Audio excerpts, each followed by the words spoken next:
Hello everybody, ito po ang inyong lingkod, Yuritech at your service. Ang pag-uusapan naman natin ngayon dito sa videong ito ay ang kahalagahan ng pagpapalinis sa ating mga minamahal na laptop. Alam naman natin na sa lahat ng aspeto ng buhay ay kailangan natin ang kalinisan mapabuhay man yan o bagay ay hindi pwedeng makaligtaan ang kalinisan. Napakadaming benepisyo ang makukuha natin sa pagpapalinis ng ating mga laptop at napakadami ring bad effect ang mangyayari sa mga laptop na sobrang dumi at punong-puno ng alikabok. Unahin na muna nating pag-usapan ang mga bad effect na posibleng mangyari sa ating laptop kapag ito'y sobrang marumi na.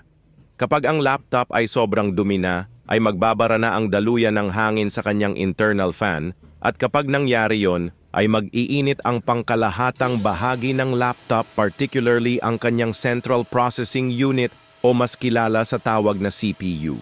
Then kapag mainit na ang CPU ay apektado na rin ang performance ng lahat ng piyesa sa laptop.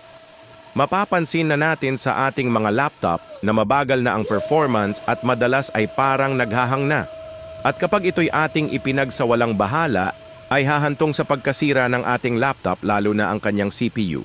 At hindi po biro ang gastos kapag ang CPU na ang pinag-uusapan dahil nasa 15,000 po ang pinakamababang singilan sa pagpapalit ng CPU kapag yung laptop mo ay gaming laptop at pwede pa yan tumaas depende sa modelo ng iyong laptop at kalidad ng technician na gagawa. Hindi po biro ang 15,000 na salapi sa mga tulad nating mga mahihinang nilalang lamang.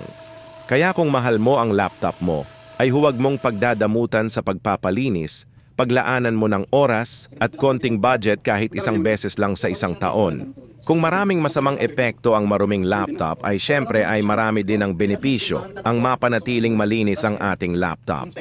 Ang isa sa benepisyo ng malinis na laptop ay ang mabilis niyang performance. Maraming laptop owners ang nababagalan sa kanilang mga laptop kahit daw mag-iisang taon pa lang daw sa kanila ang laptop.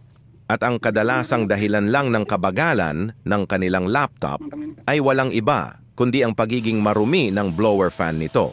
Makakaiwas din tayo sa malaking gastos ng pagpaparepair sa CPU kapag malinis ang ating mga laptop ay mas tatagal sa atin ang ating laptop. Budget-friendly lang naman ang pagpapalinis sa ating mga laptop. Starting sa 800 to 1,500 lang naman ang singilan sa pagpapalinis. Kumpara sa 15,000 at abalang pwedeng mangyari, ay maliit lang naman ang 1,500 na budget. Kaya kung napapansin mo na ang iyong laptop ay bumabagal at madalas nang naghahang, ay baka napapanahon na napalinisan mo ito para hindi humantong sa pagkasira ng kanyang motherboard, particular ang kanyang CPU. Sabi nga sa isang salawikain na daig ng maagap ang masipag, kaya bago pa mahuli ang lahat ay ipalinis na natin ang ating mga laptop sa mga suki at trusted nating technicians. Sabi nga sa Ingles, prevention is better than cure. In short, huwag na nating hintaying masira bago tayo gumawa ng aksyon. Ang palagiang paggamit sa overheating laptop ay hindi lang makakasira sa mismong CPU. In fact, malaki din ang chance na masira ang battery. Dahil mapupuwersa ang battery na maglabas ng malaking energy para lang matustusan ang pangangailangan ng motherboard at hindi rin makakatakas ang internal storage ng laptop mapa HDD man yan o SSD. Kaya sana magsilbing paalaala ang videong ito sa ating lahat at pumukaw sa ating mga atensyon upang alagaan natin ang ating mga pinakamamahal na mga laptop.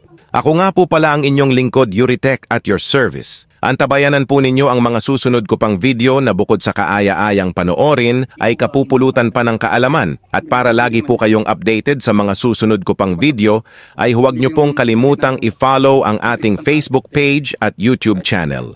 Hanggang sa muli po. Salamat!